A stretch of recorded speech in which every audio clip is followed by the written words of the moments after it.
সবুজের কাছে এসে আবারও মুগ্ধ হলাম। সুন্দর প্রকৃতি সবসময় আমাকে কাছে টানে। আর সবার ক্ষেত্রে কেমন আমি জানি না, কিন্তু আমি এই গ্রাম্য পরিবেশগুলো অনেক পছন্দ করি। সবুজ ফসল পেরিয়ে দূরে পানি চিকচিক করছিল কিছুক্ষণ আগে আমরা যেটা দেখেছি।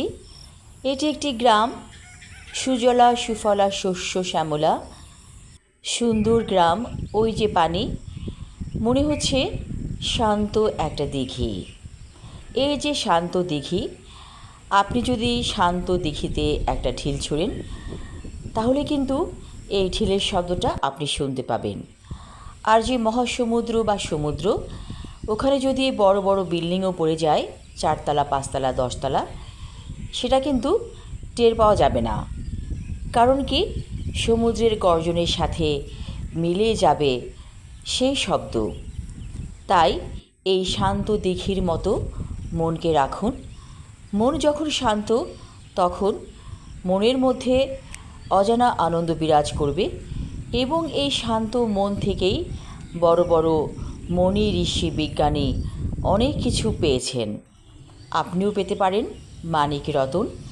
তাই নিজেকে শান্ত এবং সংযত রাখতে এই সুন্দর প্রকৃতির কাছে আসুন। আপনার আশেপাশে যদি এমন পরিবেশ না থাকে, তাহলে কোলাহল নেই এমন একটা পরিবেশে চলে যান। সবার কাছেই কিন্তু এরকম পরিবেশ থাকে, খুঁজে বের করুন, খুঁজতে হবে।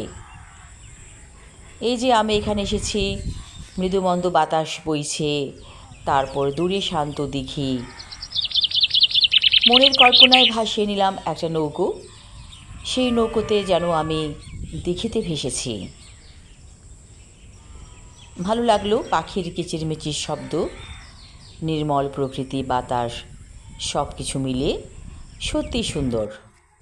আমাদের আশেপাশে যদি কিছু ভুল মানুষ ঘুরঘুর করতে থাকে, যারা আপনার অপছন্দের, তাদের সাথে কখনোই সেরকমভাবে মিশবেন না, অ্যাভয়েড করে যান।